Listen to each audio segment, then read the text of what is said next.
welcome to Great Moments in Melee History, where we'll be going over great moments in Melee history, as well as some of my personal favorite moments. But I'm not one to beat around the bush, so let's just get right into it.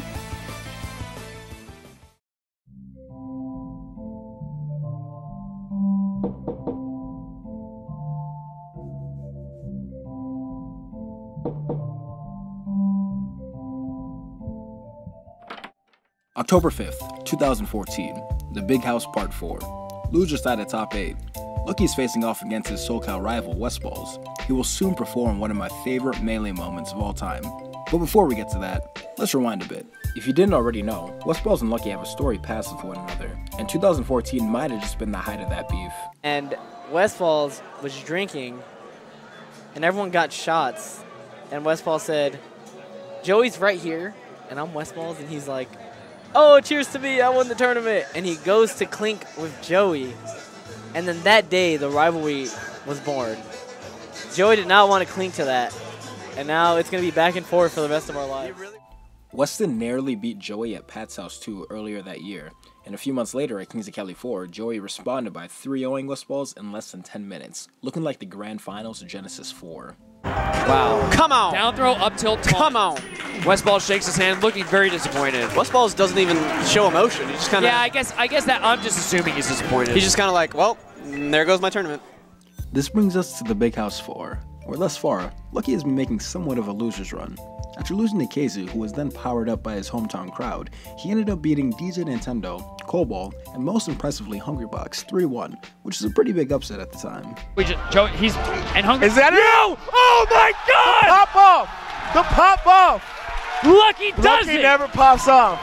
As for Westballs, after beating Cactus and Kirby Kaze, he got knocked into losers by Armada. He then beat Plup 3-1 to make it into the loser side of top 8, where Lucky was waiting for him.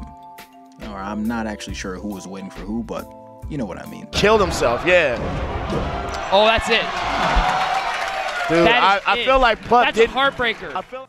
So the sit begins, and Joey gets off to a pretty good start, taking a couple of quick stocks. But West answers back with some combos of his own, and manages to bring it to last stock. He almost brings it all the way back, but messes up in some of his movement, allowing Lucky to close it out. Game 1 goes to Joey. Game 2 is another slobber knocker with both players trading lives. It again comes down to last stock, but Joey does the Joey angle and gets dumpstered, allowing West to take Game 2. Lucky came back Game 3 though, with a low percent 2 stock, looking not exactly dominant, but he had the upper hand for the majority of the match. Ooh, please stop Questionable flagging. decision. What? All right, fine, swag if you want. If you must. Whatever, Joey. You're Lucky cool. if you must. So, Game 4. Lucky's trying to end this set and move on, while Weston is trying to force a Game 5. This game, like the first two, comes down to the last stock, and that's when Lucky decides to do this. Uh-oh. Westball's off stage. Oh.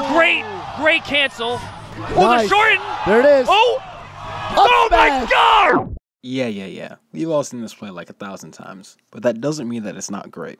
I also just love this play. The down air. Beautiful. And Joey Walks away, takes he's it over gone. Westballs.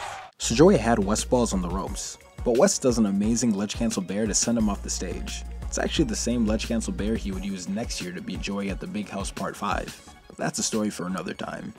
West was in a good position to edgeguard, and actually reacted adequately to Joey's side B with an up tilt, but Lucky hit the clutch shorten, allowing him to dodge the attack. From there, Westballs makes 2 crucial mistakes that end up costing him the set. First, he gets hit by the side B, and second, more importantly, he misses the tech on the platform. Listen kids, you want to get better at Super Smash Bros? Always hit your techs. Cause you know what? Contrary to popular belief, defense does actually win championships. Don't believe me? Just go ahead and ask the 2004 Detroit Pistons. Well anyway, because he missed that tech, Joey is able to get a beautiful down air reset, and from there, it was as simple as reacting to the roll. But Joey actually read the roll, as you can see him turn around slightly before the animation of the roll starts. And from there is only one thing left to do. Oh my God! The down air. Beautiful. More than anything else I've previously mentioned, the pause is the main reason why this moment will go down in Melee history. If Lucky didn't pause the game at that exact moment, I don't know if I would be talking about this today. There have been other memorable pauses in Smash Bros. History, but this one stands out for how it turned a good moment into a great moment. It allowed everyone watching to stew over what just happened and was a great way to end off an incredible set and a historic rivalry. Lucky went on to lose to Mango in a set that was maybe closer than it should have been. He ended up placing 5th, tied with Hex Money, his highest placing at a tournament of this caliber in a long time.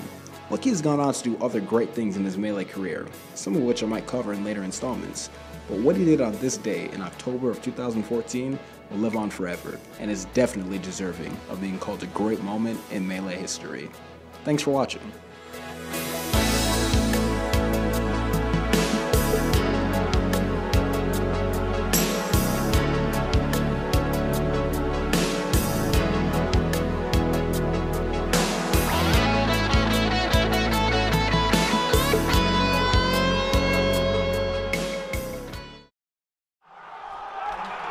Welcome back, Hacks! Welcome back! New York City is on the map! Whoa! New York City is on the map!